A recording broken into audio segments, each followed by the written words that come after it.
Buenos días a todos. Hoy tenemos el placer de entrevistar a Tomás González, ingeniero, perdón, de la Universidad del País Vasco y vicepresidente internacional y socio de IDOM, una empresa donde ha jugado un papel clave en la estrategia y el desarrollo internacional de negocios. Tomás tiene una gran experiencia en apertura de mercados y oficinas a nivel global. Ha sido un miembro activo de los comités estratégicos de la empresa. Además, es cónsul honorario de Brasil en el País Vasco, Navarra y La Rioja, y preside la Asociación Empresarial España-ASEAN y coordina también el Consejo Empresarial Hispano-Saudí de la Cámara de Comercio de España. Todo esto nos da una idea de la gran carrera internacional que ha llevado a cabo Tomás y que nos va a contar sus aprendizajes hoy. Bienvenido, Tomás. Pues muchas gracias. Encantado de estar con vosotros. Pues para nosotros es un gusto siempre estar contigo. Empezamos con una primera pregunta. ¿Cómo ha evolucionado la estrategia de internacionalización durante tu carrera? ¿Y cuáles han sido los desafíos más significativos que has tenido que enfrentar? Bueno, la verdad es que la evolución ha sido casi un tema de sofisticación. Al principio, yo llevo en IDOM 29 años y al principio, pues la verdad es que conseguíamos un encargo en un país y sobre él construíamos. Eso no es muy sofisticado y eso, de hecho, en algunos casos nos costaba que al cabo de algún tiempo, pues viéramos que no era nuestro lugar, ¿eh? Cierto es que en muchos casos ha tenido éxito, ¿no? Es decir, ni siquiera lo llamaría estrategia, era una manera de internacionalizarse un poco, bueno, pues según iban ocurriendo cosas. Pero bueno, ya vimos que la internacionalización era algo que nos importaba mucho, que nos estaba aportando cosas y lo que hemos ido en este tiempo es sofisticando y haciendo más estudios, viendo, y de hecho ya en los sitios en los que estamos entrando, la verdad es que ya no salimos. Otra cosa es que, bueno, el mundo puede cambiar mucho y tus estrategias se pueden estropear, pero realmente donde estamos es porque hemos estudiado bien, que es un mercado donde podemos ofrecer cosas, que verdaderamente hay temas de nuestra cartera de productos que encajan perfectamente allí, a nivel de precios, competencias, es decir, lo hemos ido sofisticando. Cierto es, cuando yo entré que éramos alrededor de 500 personas, ahora somos casi 6.000, pues casi no habíamos salido de aquí, era una cosa ahí por Latinoamérica y tal, pero bueno, y entonces todo nos parecía interesante. Vamos, hemos conseguido una cosa. Insisto, cierto es que aquel encargo que en su momento conseguimos en Colombia, pues ha tenido una continuidad que nos permite, por ejemplo, pongo este ejemplo, tener ahora más de 500 personas en ese país. Ese fue el inicio, a partir de ahí se fueron enredando en sentido positivo las cosas y bueno, pues esto ha evolucionado. Es decir, que tampoco lo pensábamos demasiado hace tiempo, pero ahora sí que es cierto que, o sea, la evolución que me preguntabas es una evolución hacia estudios más serios, hacia plantearnos más KPIs, controlarlos, etcétera, ¿no? Ujú. Muy interesante. Eh, yo quería preguntarte, Tomás, ¿cuáles son los aspectos, digamos, más cruciales, ¿no? A la hora de diseñar una estrategia de expansión internacional y especialmente en mercados emergentes? Y se me ocurre además meterte el factor humano aquí. Es decir, eh, o cómo somos los ingenieros o los arquitectos españoles cuando vamos fuera y si tenemos algún aspecto distintivo frente pues, a otras nacionalidades. Bueno, me encanta esta pregunta, porque la verdad es que, para empezar, quería dejar claro una cosa. La estrategia de internacionalización de una empresa, en mi opinión, y tampoco quiero sentar cátedra, no es más que un aspecto más de la estrategia general de la empresa. Es decir, si nuestra internacionalización no va a aportar nada a nuestra estrategia general, a dónde queremos estar dentro de X años, eso que en estrategia se conoce como visión. Ya sabéis que en estrategia primero tenemos que tener claro cuál es nuestra misión y también es importante saber cuál es nuestra visión, es decir, dónde nos vemos dentro de unos años. Y eso, en esa visión, en esa misión, en eso que hacemos, en esa estrategia general de la empresa, en muchos casos, no voy a decir en todos, pero en muchos casos, la internacionalización juega un papel muy interesante, porque, claro, ¿qué nos aporta la internacionalización a nosotros? Bueno, pues primero nos aporta encargos que esperamos que den beneficio, claro, es evidente. Ujú. Y eso es muy importante porque el día que olvidemos que el objetivo de una empresa es obtener beneficio para lo que queramos, es decir, que puede ser para donarlo a las hermanitas de la caridad, pero desde luego si no ganamos, no lo vamos a hacer. Yo creo que eso es muy importante y a veces, hombre, yo creo que a casi nadie se lo olvida, pero me gusta recordar. ¿Eh? Pero como decía, la estrategia de internacionalización es una parte más. Y claro, en esa parte, nosotros lo que hacemos, voy a simplificarlo mucho, es un DAFO, el SWOT, ángulo, ¿no? Sí. Las debilidades, las amenazas, las oportunidades y las fortalezas, ¿no? Vemos qué oportunidades tenemos. Y en el mundo internacional, para una empresa como la nuestra, hay muchas oportunidades. También hay amenazas, es decir, nuestra competencia no deja de moverse. Además, lo que hoy puede ser una línea de producto con un margen razonable, pues ya nos enseñaron en la escuela, si hay margen razonable, enseguida vienen más y ese margen va reduciéndose y tú tienes que ir, si quieres sobrevivir, tienes que ir cambiando, porque además cada día tienes personas más caras, porque quieres personas mejores, quieres pagarles mejores sueldos para que no se te vayan. En fin, yo creo que hay ese aspecto de estrategia de internacionalización como una parte más de la estrategia, sin perder de vista la estrategia general, yo creo que es importante. Y preguntabas también, pues, ¿cómo somos los ingenieros y los arquitectos? Bueno, yo no los metería en el mismo saco, ¿eh? Y no hablo ni mejor ni peor, yo quiero decir que en el fondo nuestros arquitectos, pues a veces, bueno, les gusta, hay algo por lo que sueñan muchos arquitectos, me parece un sueño muy bonito, que es que ponga el nombre de yo, arquitecto tal, diseñé este edificio. Yo no he visto, lo habrá, pero yo no he visto demasiados donde pone el ingeniero tal hizo el aire acondicionado o hizo las instalaciones o calculó la estructura de este tema. No suele aparecer, es decir, somos un poco diferentes cada uno con sus cualidades, pero sí que es cierto que el tema, es que creo por donde iba tu pregunta, el tema multicultural es clave. O sea, a veces pensamos que ante eh, ante un hecho reaccionamos todos igual en el mundo. Y eso no es verdad.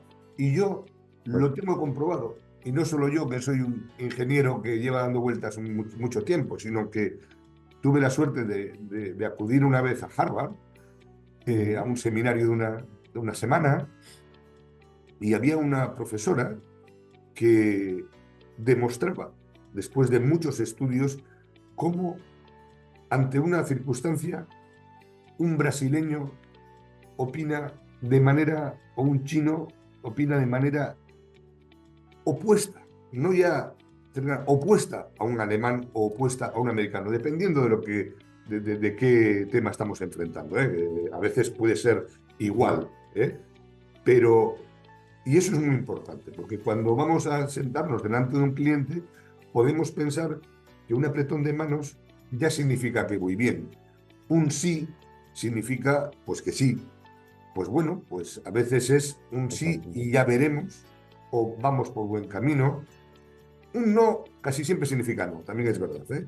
Pero lo que sí es cierto es que la interculturalidad es una asignatura en la que España y los que yo conozco en España que se mueven en el mundo internacional tenemos mucho margen de mejora. Y de hecho nosotros estamos gastando mucho dinero en intentar que nuestras personas, que son yo creo que el último dato que teníamos, creo que éramos 70 nacionalidades en IDOM. Wow. Cierto es que algunos han estudiado aquí y bueno, y ya, o incluso son hijos de emigrantes que han... Eso atempera y unifica un poquito. Que tampoco creamos que nos interesa especialmente unificar. Bueno, nosotros tampoco vamos al pensamiento único, pero sí que es importante que comprendan nuestros valores, que comprendan que no pasamos por la corrupción, no pasamos por la corrupción. Y que no hay ni que preguntar. O sea, esto es así, que no pasamos porque haya una indignidad con una de nuestras personas. O sea, aquí las personas lo primero que tienen que tener es dignidad. Podrán hacerlo mejor o peor. Si no lo hacen bien, evidentemente en algún momento tendremos que hablar con ellos e intentar, bueno, pues igual hasta que salgan de nuestra organización. Pero desde luego la dignidad es lo primero. Es decir, hay valores, podría decir unos cuantos más, hay valores que nos identifican. Ya sabéis además que IDOM es propiedad de algunas de las personas que trabajamos en IDOM, pero además de una manera muy amplia. Es decir, somos 5.000 y pico, casi 6.000, y hay 1.000 y poco socios. Es decir, y además, a diferencia de otras empresas, ser socio no está unido a ser director.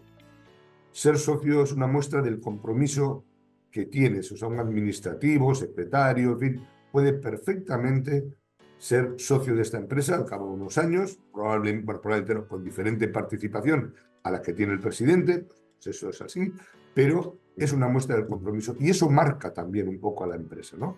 El hecho de que aquí no tengamos un banco, una familia, y lo digo con todo el respeto, un banco, una familia, pues nos hace que las decisiones se tomen de una manera o de otra.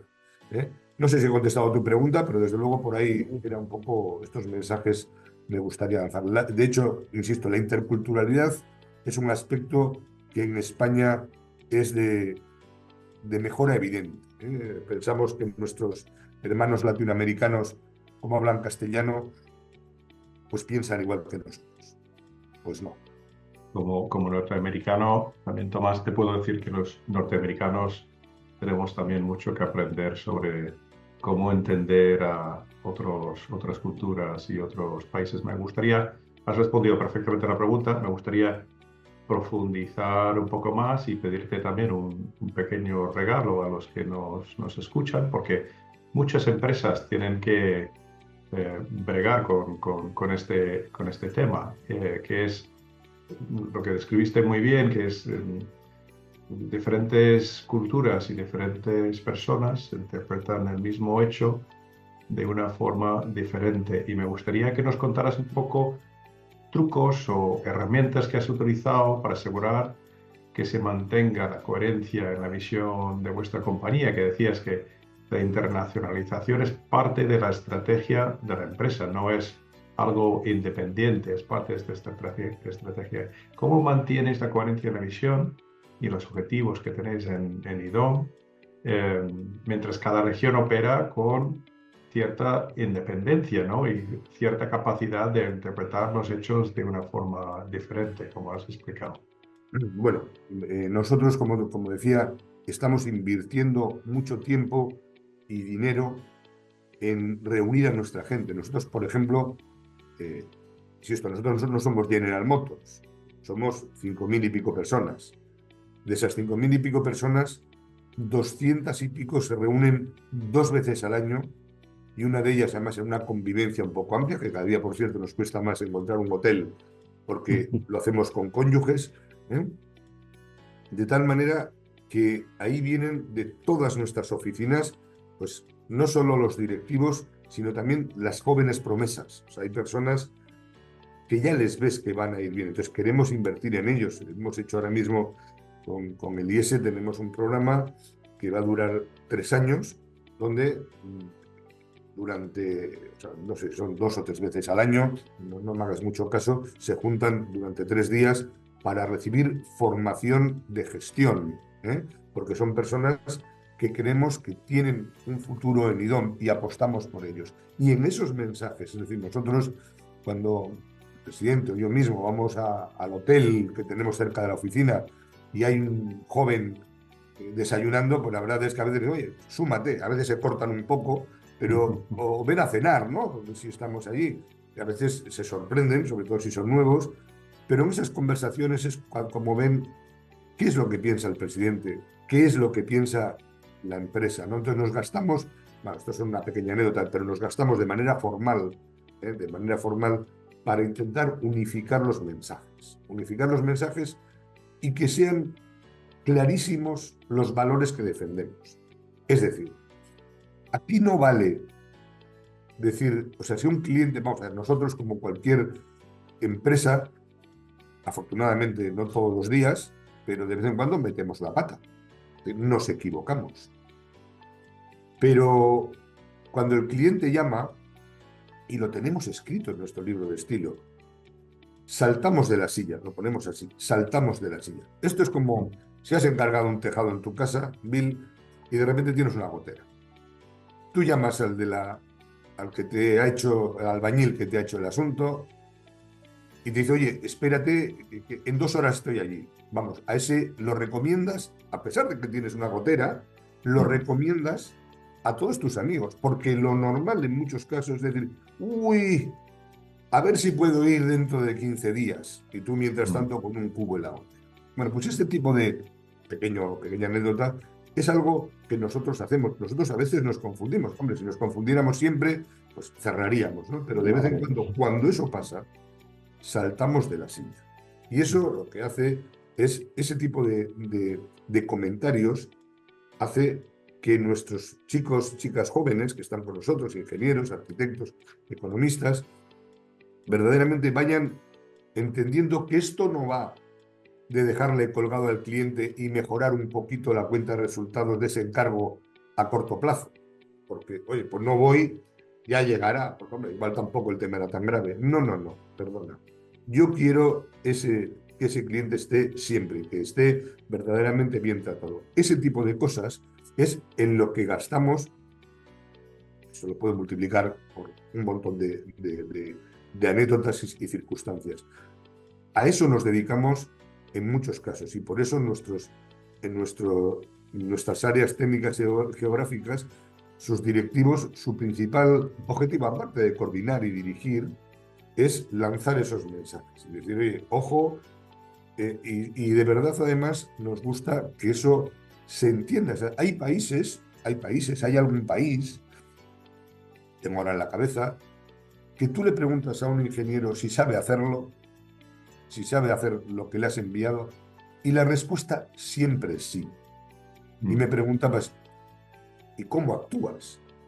Porque en muchos casos, si no, si te lo crees como te lo creerías cuando se lo preguntas a alguien en Zaragoza, porque el estilo es, "Oiga, pues mira, no lo sé, es que no nací sabiendo, ¿eh?". Bueno, a veces es preguntando una, bajando la derivada 2 y 3. Es decir, bueno, sí, oye, ¿cómo lo vas a hacer?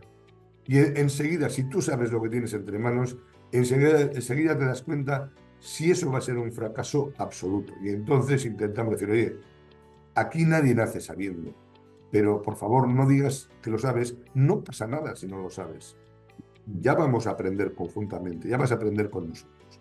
Entonces, ese tipo de cosas que a veces nos genera, ¿no? Lo hemos aprendido, hemos hecho algunos másteres caros, porque cuando vas la primera vez te dicen, sí, sí, no, deje conmigo.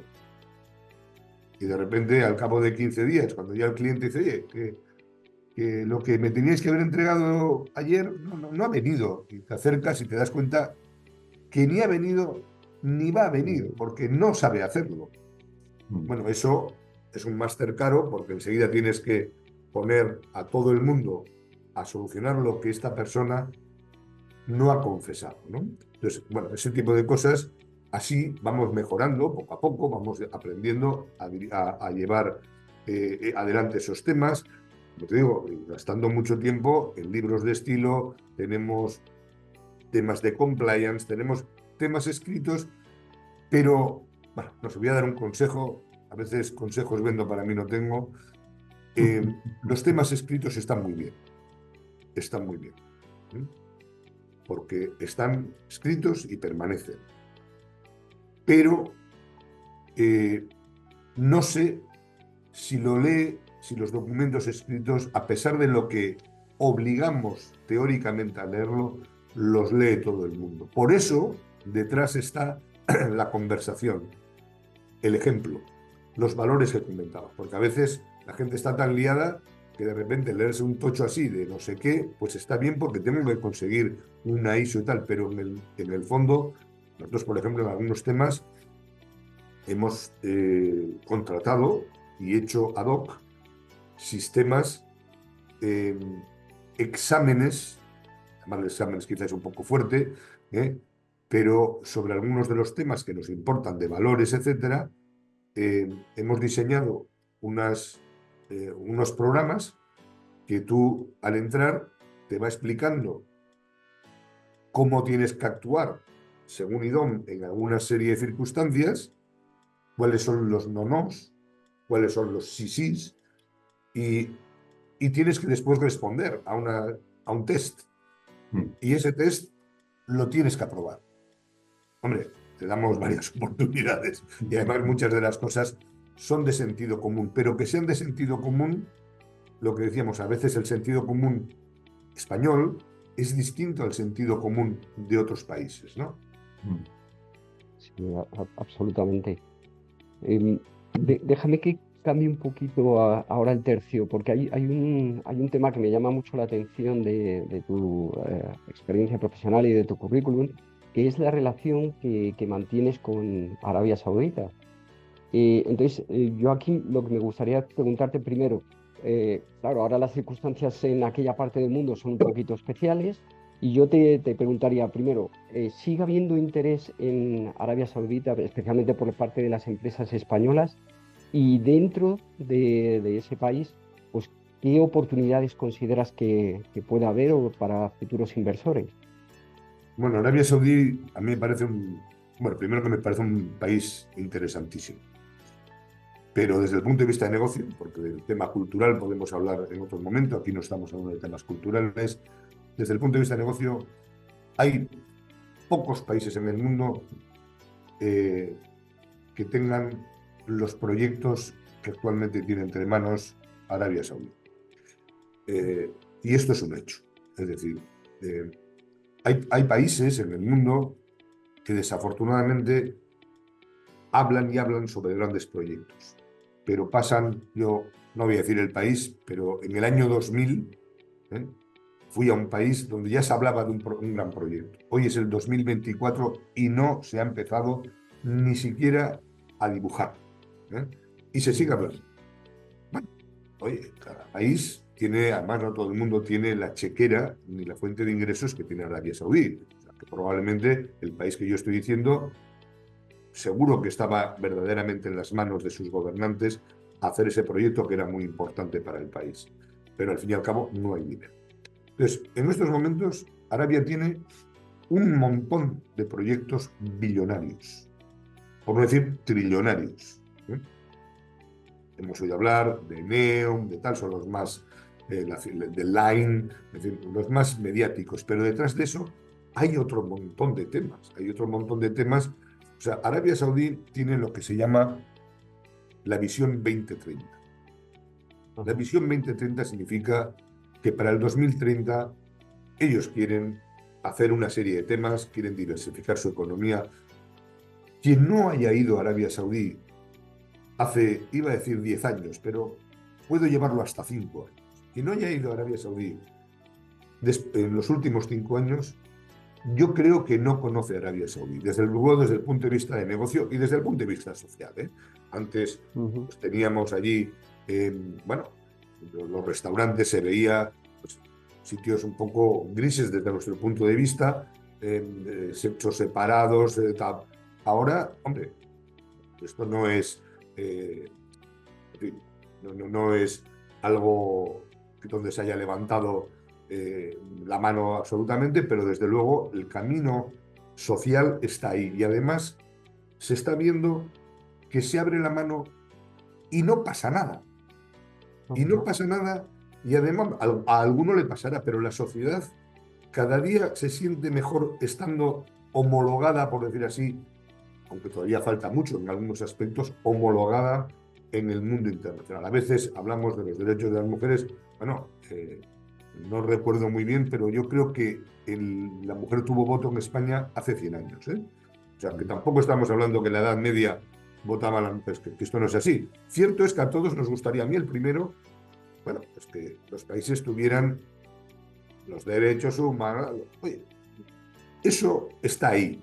Y bueno, yo creo que el cambio en Arabia Saudí, a mí lo que me importa es el vector de cambio.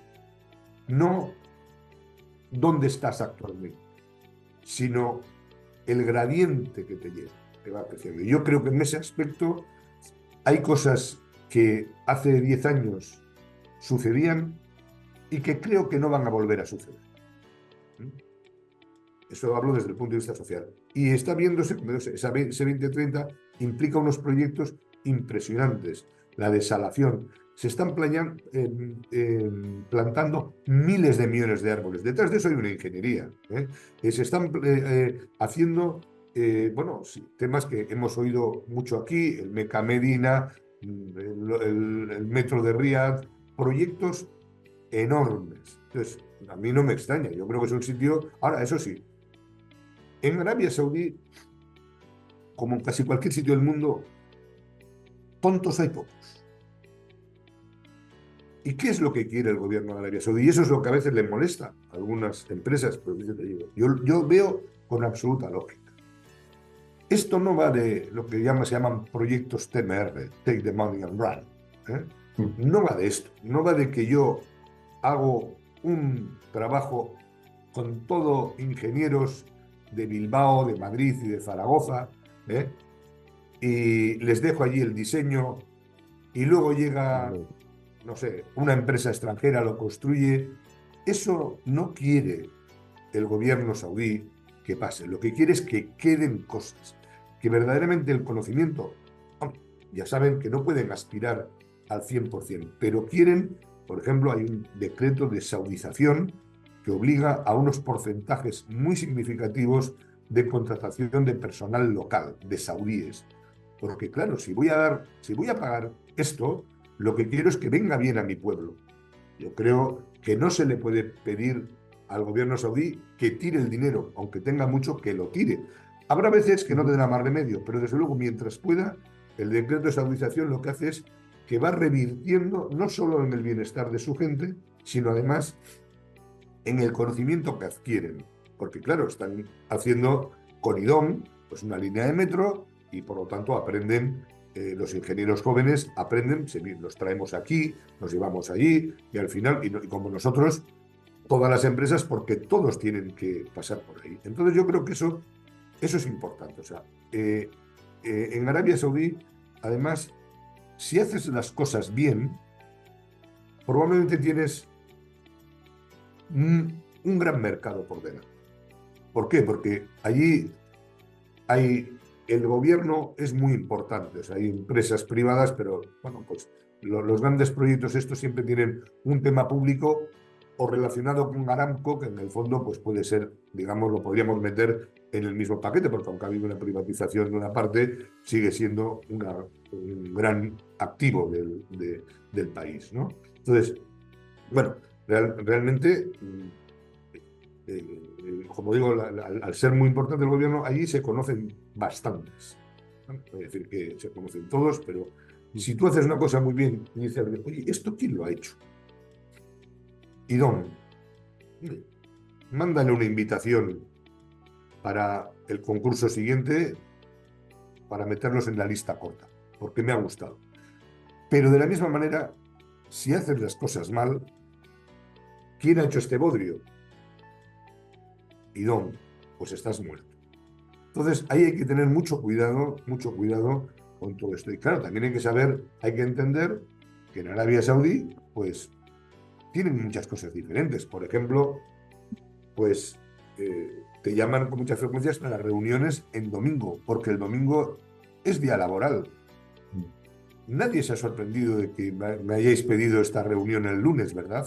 Que es el primer día de la semana. Pues para ellos el primer día es el domingo. Y entonces tú, que estás perfectamente en Madrid o en Bilbao, pues tienes que cogerte un vuelo el viernes, con lo cual el fin de semana lo disfrutas entre el avión y la reunión con los saudíes. Bueno, pues esto es lo que hay. Y entonces, además, no tienes por qué pensar es que lo hacen para fastidiarme. Bueno, algunos seguro que sí, pero en general no, es que es así. Y me parece que, como digo, cada día hay más sofisticación. Cierto es que también en Arabia Saudí es importante tener claro, cuando vas buscando un socio y tal, tener las ideas muy claritas y no dejar nada a la improvisación. Porque a veces la mentalidad de algunas personas con las que igual te puedes asociar es más comercial, eh, más de comerciante que de ingeniero. Es decir, en la ingeniería los márgenes son los que son y en el comercio o en la hostelería, por decir así, son los que son. Con lo Ujú. cual, más vale que le expliques claramente cuál es tu expectativa de negocio allí y qué es lo que tú crees honestamente que va a sacar. Porque algunas veces puedes sacar una idea distorsionada y entonces empiezas a tener problemas porque resulta que, oye, si es que esperaba sacar el 30%, el 30% es imposible. ¿Eh? En fin, no sé si he contestado a tu pregunta, pero Sí, sí, sí, sí, Lo que, perfectamente. lo, lo que parece que, a mí me parece que queda claro, y yo creo que es el objetivo de la pregunta, es Arabia Saudí es una gran oportunidad y todo lo que cuentas de tu conocimiento del mercado y el tiempo que has dedicado a desarrollar ese conocimiento y esa empatía demuestra que es una gran oportunidad. También un poco cambiando hacia otra área de oportunidad, el tema de los data centers. En este momento, vosotros habéis desarrollado una división, si entiendo bien, específica para los data centers. Y me gustaría de que nos contaras también, pues de la misma forma que has explicado el compromiso y la oportunidad en Arabia Saudí, cómo ha evolucionado este sector, qué papel juega la integración de diferentes especialidades que tenéis en vuestra casa en el éxito de este tipo de proyecto. bueno, antes de entrar en esa pregunta, hay una cosa que no he contestado a José Luis, que son los sectores, ¿no? Me has preguntado y me he ido un poco por las ramas. Bueno, no voy a decir todos, pero muchos. Es decir, por ejemplo, en temas de, de sanidad. Bueno, estos señores en muchos casos estaban yendo a tratarse a Europa, a no sé dónde, y lo que quieren es tratarse en su país. Con lo cual va a haber muchos temas de equipamientos, de hospitales, etcétera, y esto se va a dar. Está aumentando, tiene un programa específico de turismo. Bueno, el turismo donde se habla, por ahí se escucha, que van a liberar de alguna manera en algunas zonas específicas algunos temas pues, relacionados con el turismo que van a hacer más atractivo eso, porque bueno, realmente los que conocemos un poco Arabia Saudí, bueno, sabemos que no es solo un desierto, que también tiene su encanto, sino que tiene paraísos, ¿eh? O sea, tiene montañas, tiene unas playas magníficas, que bien organizadas, bueno, el turismo puede dar mucho juego. Pero detrás de todo esto están, cualquier inversión turística, están las infraestructuras que ya llevan muchas empresas trabajando allí mucho tiempo.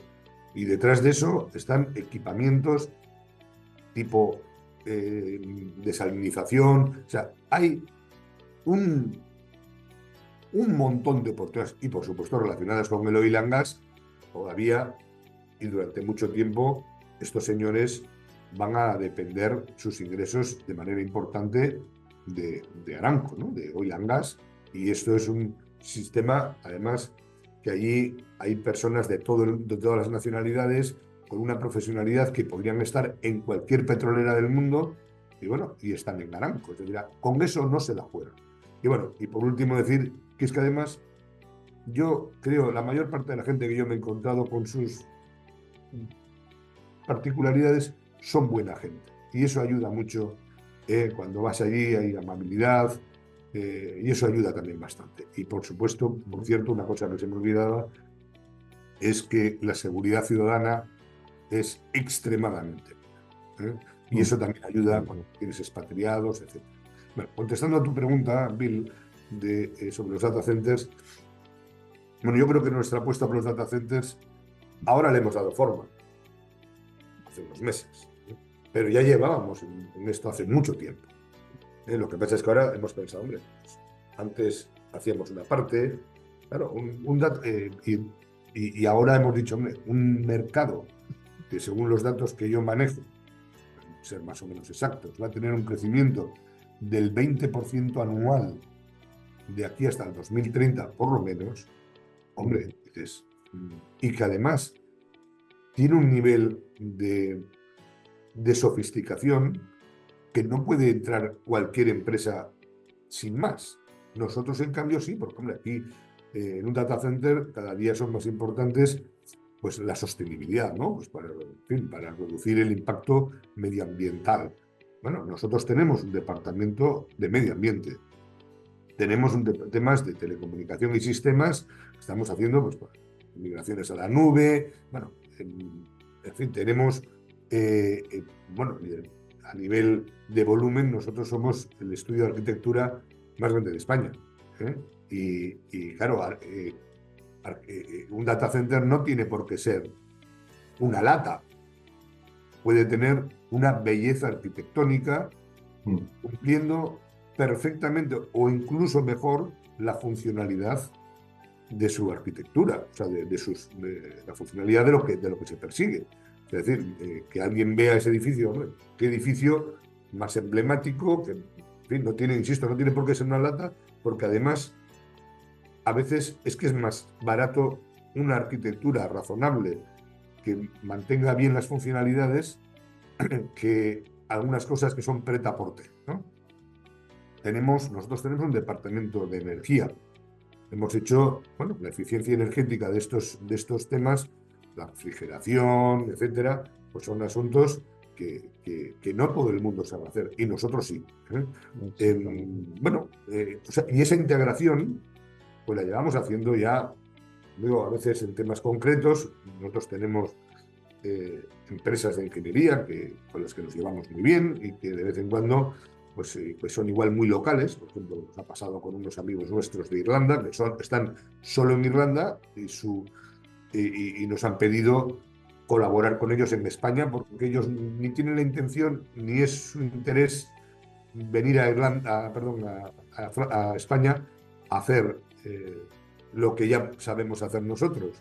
Pues llegas a un acuerdo, unas responsabilidades, y eso desde hace ya mucho tiempo lo estábamos haciendo para amigos de manera parcial e incluso de manera ya global, ¿eh? O sea, es decir, que realmente lo que hemos hecho ha sido ponerle un poco orden a lo que hacíamos, a la integración, y yo creo que este sector va a tener un tirón muy importante para nosotros. De hecho, estamos viendo muchas cosas, sí, sí.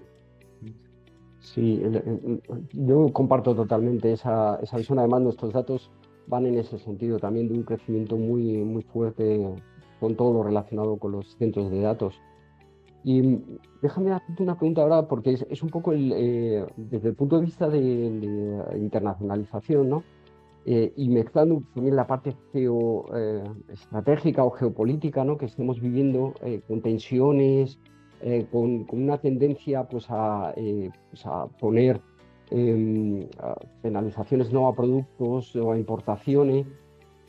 Yo te preguntaría, ¿cómo ves ahora más el mundo más hacia una globalización o más hacia una autarquía, y cómo os puede afectar eso? Sobre todo en tu caso, que tu trabajo es precisamente la internalización, la Bueno, yo internacionalización. no lo veo hacia una autarquía, pero también es cierto que sí que veo, y ahora explicaré un poco las razones que yo creo, sí que creo que la globalización, tal y como la entendíamos, está cambiando.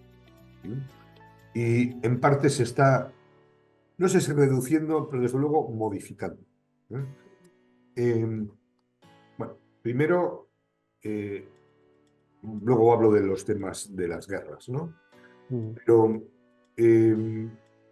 la pandemia nos colocó un poco a cada uno en nuestro sitio. Nos hizo o nos debiera haber hecho reflexionar. No sé si lo ha hecho tanto, pero es decir, sí, que esto, una mascarilla que vale nada,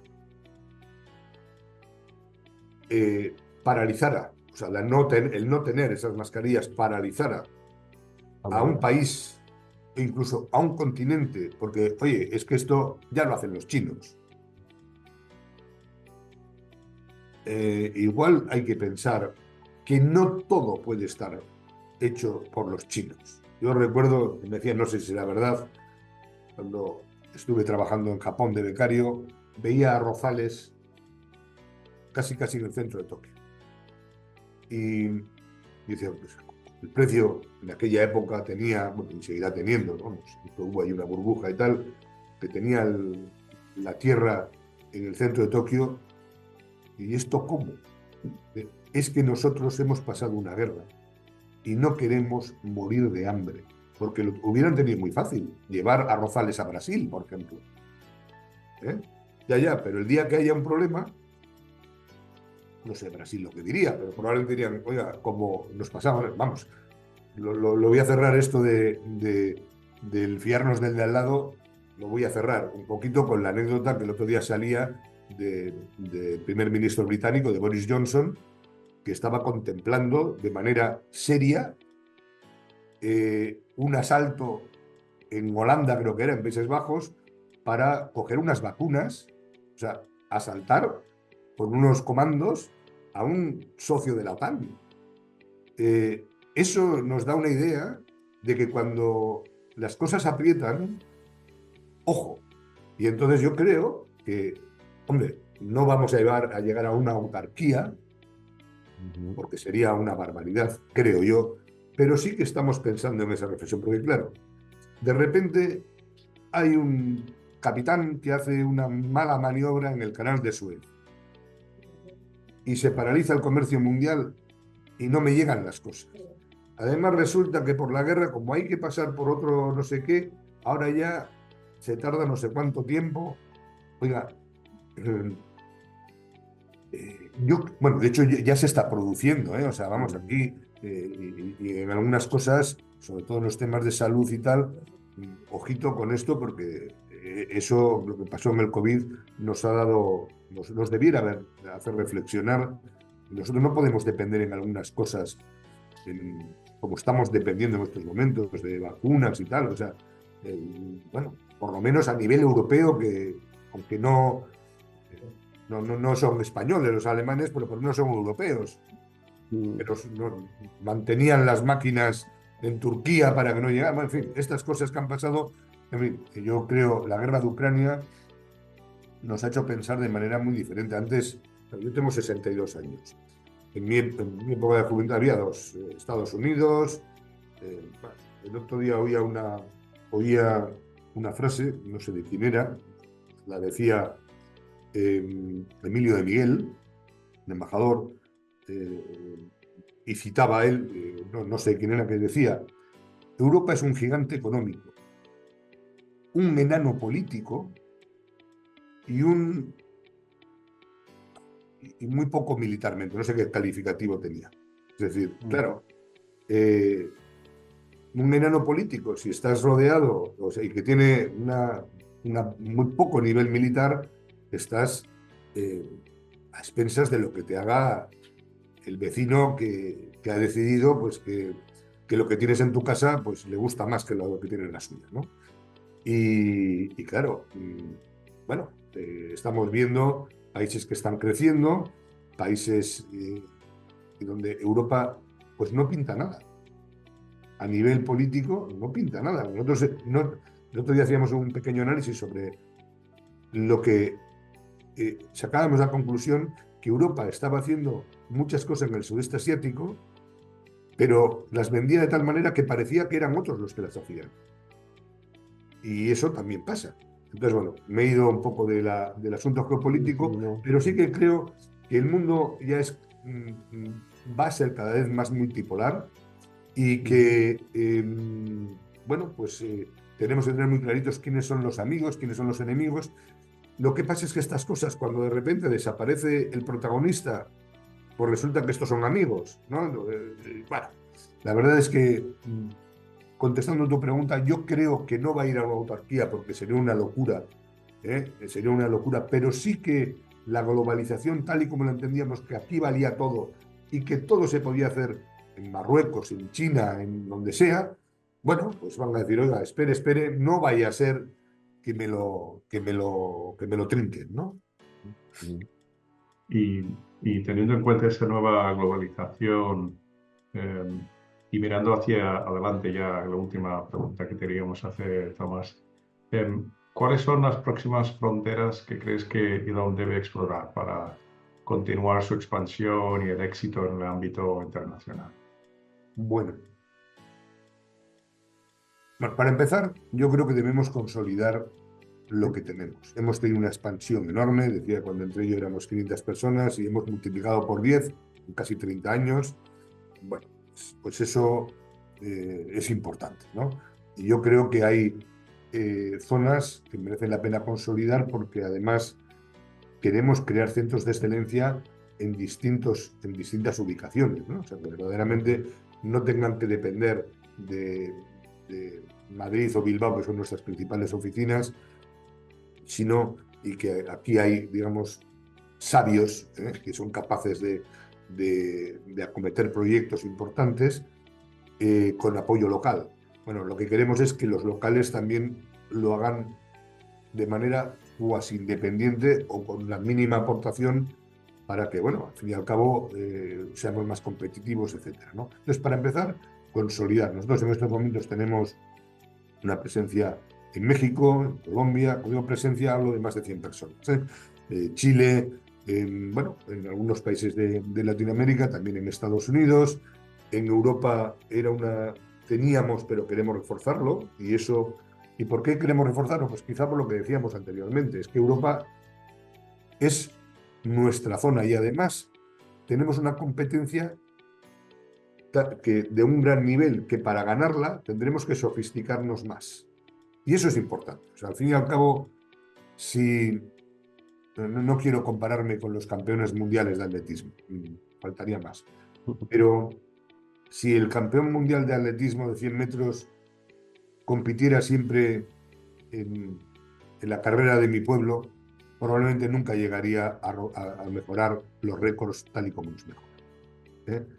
Tiene que competir con los mejores. Ahí es donde verdaderamente se va a esforzar, porque además luego, sin ningún problema, cuando salga la carrera del pueblo, que a veces hay una carrera en el pueblo, pues lo ganará de calle.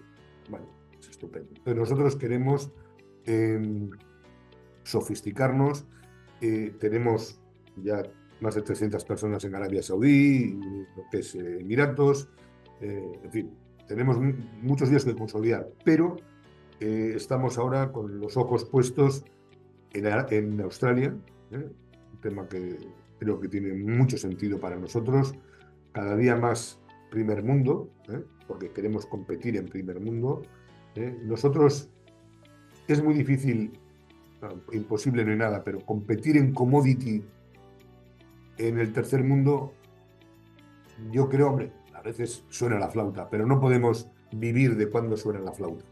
Tenemos que vivir de hacer los temas de un nivel de sofisticación importantes, que verdaderamente haya margen en ellos, que estemos en la cresta de la ola, que verdaderamente cuando alguien piense en un producto, piense también en IDOM, quizá no solo en IDOM, pero en fin, que estemos en ese núcleo. Y yo creo que ese es nuestro objetivo, pero también estamos intentando hacer cosas en el sudeste asiático, en África, porque, y dice, hombre, pues vaya concentración que me estás hablando de todo el mundo. No, lo que quiero decir es que hay dos continentes, dos zonas del mundo, que son África y el sudeste asiático, que no sé si será dentro de 5, 10 o 20 años, pero van a ser unos protagonistas importantes. Es decir, no olvidemos que el sudeste asiático, por ejemplo, pues son prácticamente 700 millones, ASEAN, son 700 millones de personas, no cuento India, no cuento evidentemente China, no, ASEAN son 700 millones de personas, creciendo desde hace por lo menos 10 años entre el 4 y el 5% acumulado. Bueno, en fin, todavía pues igual no pueden permitirse, pero en fin, esos en algún momento serán un gran mercado. Y lo mismo pasa con África. Será más lento, no lo sé. Pero lo que sí es cierto es que llegará un momento, como ya nos ha pasado en algún caso, que alguien dirá, oye, joder, ¿qué referencias tenemos aquí? Y si no tenemos ninguna, pues ya vamos mal. Por lo menos tenemos que estar explorando, contratando chicos y chicas, ingenieros, arquitectos de esa zona para meterlos en nuestro ADN, que nos enriquezcan con su interculturalidad y que nosotros también, de una u otra manera, les enseñemos nuestros valores. Porque algún día, pues ese indonesio que hemos contratado, que está trabajando en Madrid, pues quizá será una pieza clave, porque así ha sido en Colombia, en Chile, en Estados Unidos. Diría que, voy a decir el 100%, no estaría tan seguro al 100%, pero la inmensa mayoría de los directivos, de los altos directivos, de los jefes o las jefas de las distintas oficinas geográficas suelen ser locales en nuestro caso. En Estados Unidos es un norteamericano, en Colombia es un colombiano, en Chile es un chileno. Bueno, esto es nuestro mundo, nuestro mundo. Pero, como digo, a futuro, esas dos regiones tenemos que consolidar, pero seguir haciendo cosas. No olvidemos también, estamos trabajando bastante en Asia Central. Es decir, hay que estar un poco también viendo lo que hay por el mundo, porque a veces te encuentras sorpresas muy agradables. Y además, esos van a salir. No estoy tan seguro de dónde estará Europa, pero yo estoy muy convencido de que África tiene un futuro muy importante. Me ha encantado. O sea que vamos a mirar con mucho interés. Bueno, primero, muchas gracias por contarnos todo con tanta sensatez y apertura. Es un gusto escucharte. Nos vamos a fijar en Australia, sureste asiático, Asia en general, pero también en la consolidación, que es un poco lo que decías sobre la parte internacional. Y nada, pues se nos acaba el tiempo. Ha sido un placer charlar contigo, como siempre, y esperamos poder repetir de nuevo en el futuro pronto. Pues muchísimas gracias a vosotros. Espero que alguno de los comentarios pues inspire a alguien y seguro para mí será un placer. Y por supuesto estoy a disposición, como siempre he estado, de quien quiera escuchar y por supuesto de vosotros.